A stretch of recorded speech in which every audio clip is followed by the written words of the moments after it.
So we have Deepika Narayan with us. So ma'am, first of all, thank you for being here.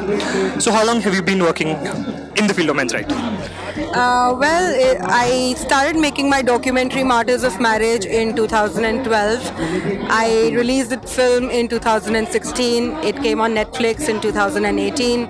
We are in 2021 and I am going to be out with my second documentary called India's Sons very soon.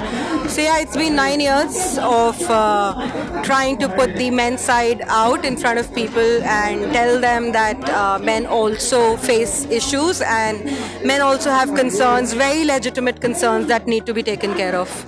So would you say we have made some progress?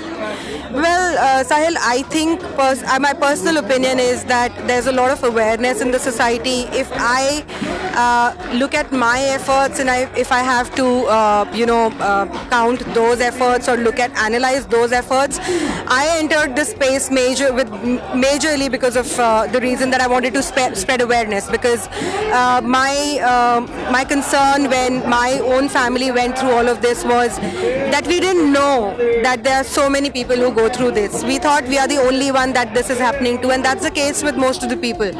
And that's one of the major reasons that people take to suicide. You know, they think that they have brought shame to their family.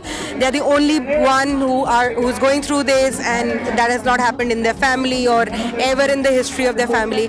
So they feel very burdened and pressured, and they think that suicide is the only option for bringing disrepute to the family, even if they have not done anything. But the society starts looking at them with a very tainted eye. So my intention or my major concern for getting into the space was bringing awareness through the stories that I tell as a filmmaker. And I personally feel that there's, in terms of awareness, there are no parameters to judge that awareness. But today, whenever such a story is shared on social media, you go and look at the comments, there are just so many thousands of people who are saying this is happening to us also, this is happening here also, this is happening there also, laws need to change. Whenever I put out any post, I see more engagement than ever before. I'm not saying social media is a parameter, but even if you see judgments that are coming out of courts, I think judges are also now taking cognizance that the laws, they used to take it earlier as well. I mean, in 2005 we had the judgment by the Supreme Court where they equated 498A with legal terrorism,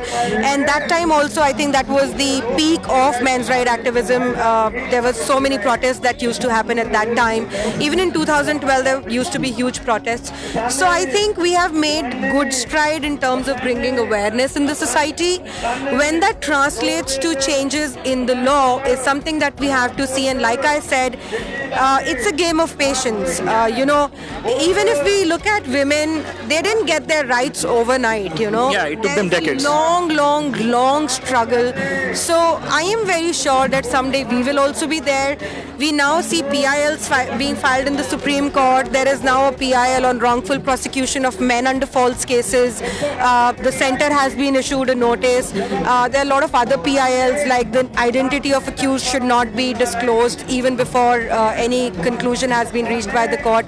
The Member of Parliament, Mr. Anubhav Mohanty, is repeatedly talking about issues that concern men in the parliament, and there have been other parliamentarians also who have spoken about these issues in the parliament. So it's a matter of time. Yeah, it takes a long time. So one thing I specifically wanted to talk to you about is a person contacted me on Facebook, and I know he's in contact with you as well. I don't want to name him. He is from South India, and he lives in US. And his name is still on the website, the Indian Qanun, in his case. You remember you talk about it on your Facebook. So he personally wanted me to make a video about it. I did, but I don't think Indian Qanun is reacting to that. So what's that problem? I personally know the person who runs Indian Qanun, okay? Now when this is a very specific issue, and it concerns, this guy living in the US is not only the guy. I've been approached by at least 10 people requesting their case laws to be removed from Indian Qanun. But let's accept that Indian Qanun is a website that collates judgments, and these are reportable judgments. And